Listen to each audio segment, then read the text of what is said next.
안녕하세요, 여러분. 배당부자입니다. 이번 주는 여러 ETF들에서 분배금이 나오면서 배당 투자를 하시는 분들은 매수를 하기도 하고 필요한 곳에 돈을 쓰기도 하면서 시간을 보내는 즐거운 한 주가 아니었을까 싶습니다. 자, 이번 주에는 또 무슨 일이 있었나 함께 살펴보도록 하겠습니다.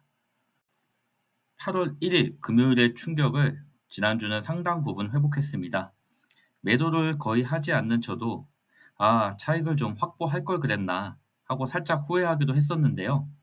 하지만 월요일부터 소폭 반등을 시작해서 목요일까지 조금씩 4일 동안 상승했고 금요일 살짝 하락했지만 크게 하락하지는 않으면서 3,200선을 유지하면서 마감했습니다. 하지만 개인은 일주일간 1,519억 원을 매도하면서 정부의 정책에 대한 실망감을 크게 표현한 것으로 보여졌습니다. 그럼에도 외국인은 오히려 4,805억 원을 매수했습니다.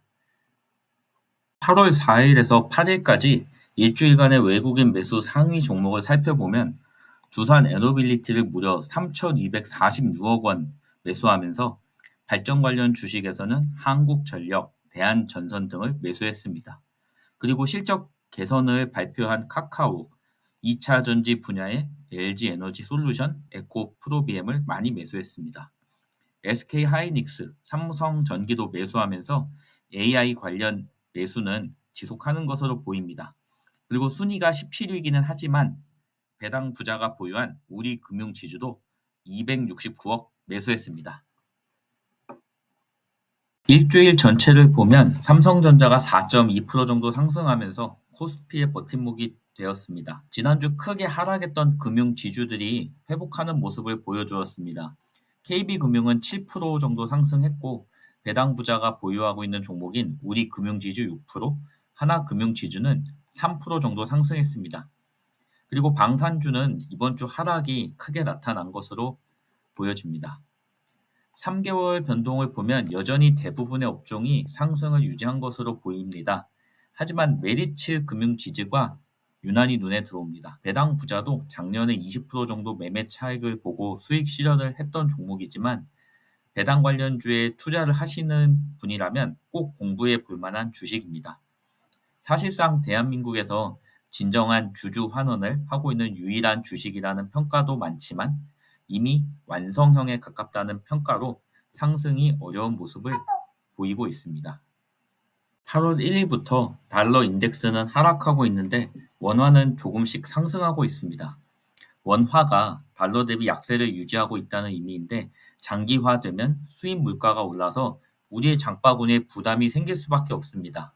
하지만 외화 자산에 투자를 하시는 분들은 평가 차익이 증가하면서 원화 가치 하락을 방어할 수 있기 때문에 원화와 달러에 분산해서 투자하는 게 바람직하다 생각합니다. 이제 배당부자의 8월 첫 분배금을 알아보겠습니다. 8월은 금융지주의 중간 배당이 있어서 월말까지 여러 번 배당과 분배금을 수령할 예정입니다. 우선 첫 주에는 ISA 계좌에서 타이거 은행 고배당 플러스 탑10에서 27,200원의 배당을 수령하였습니다. 그리고 연금저축 계좌에서는 타임폴리오 코리아 플러스 배당 액티브에서 76,424원의 분배금을 수령하였습니다. 타임폴리오 ETF는 보유 주식의 배당으로 분배금을 지급하기도 하지만 매매 차익을 분배금으로 지급하기도 합니다. 그래서 8월에는 평소보다 높은 164원의 특별 배당을 실시하기도 했습니다. 8월 분배금의 주당 과세 표준액이 5원인 부분이 상당히 흥미롭습니다. 8월은 금융지주의 중간 배당이 있어서 월말까지 5번 배당과 분배금을 추가 수령할 예정입니다. 분배금을 수령하고 나서는 바로 매수를 진행했습니다. 저는 ISA 계좌의 배당금과 분배금은 모두 타이거 미국 AI 빅테크 커버드콜 ETF를 매수합니다. 국내 배당주 중심으로 포트폴리오가 짜여져 있기 때문에 미국 나스닥과 달러에 어느 정도 분산 투자를 하고 초과 수익을 노려보자는 생각으로 이렇게 매수하고 있습니다. 연금저축 계좌에서도 앞에서 잠깐 소개했던 타임폴리오 ETF를 매수했고 연금저축 계좌에 매달 50만 원 납입하는 금액으로는 타이거 미국 테크 탑10 커버드콜 ETF를 매수했습니다.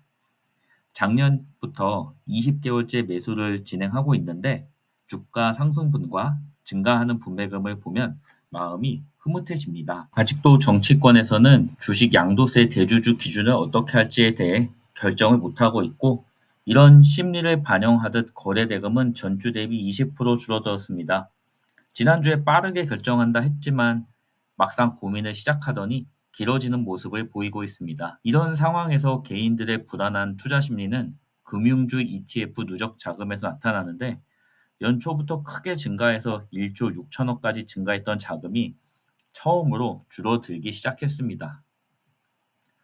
기대가 크면 실패도 큰 법일까요? 항상 좋은 기사가 나면 끝물이다 이러면서 주가가 하락하는 경우도 많은데 지난주부터 은행주에 투자했다가 낭패를 봤다는 기사가 나오기 시작했고 금융주 주가가 크게 하락을 해서 투자를 주의하는 그런 기사가 나오고 있습니다. 자, 이제는 금융주를 투자할 때는 아닐까? 내심 좀 반갑기도 한데 여러분은 과연 어떻게 생각하시는지 궁금합니다. ISA 계좌는 지난주에 반등에 성공했습니다. 대부분 금융지주가 어느 정도 회복을 했고 DB 손해보험도 반등을 했습니다. 하지만 최고점 대비는 좀 하락을 한 상태이고요. 현대차와 기아도 아주 소폭 반등을 했습니다. 15% 관세 영향으로 아직 상승이 좀 느려진 상태이지만 계속 보유하면서 경과를 지켜볼 생각입니다. 연금저축 계좌는 큰 변화는 없습니다. 타임폴리오 ETF가 이제 다시 좀 반등을 했고 나머지 미국 ETF도 거의 제자리에 있고요. 계속 부진한 상태인 인도 ETF도 큰 변화는 없습니다. 지금 IRP 계좌의 포트폴리오를 조정하고 있는데 조정이 완료되면 다음부터는 IRP 계좌도 함께 공유하는 준비를 하겠습니다. 이제 여러분 대부분이 휴가를 마치고 다시 일상으로 복귀하고 계시지 않을까 싶습니다. 하지만 다음 주는 광복절과 함께 연휴가 있기 때문에 작은 쉬어가는 시간이 있을 것 같고요. 다들 즐거운 시간 보내시고 다음에 또 인사드리겠습니다. 감사합니다.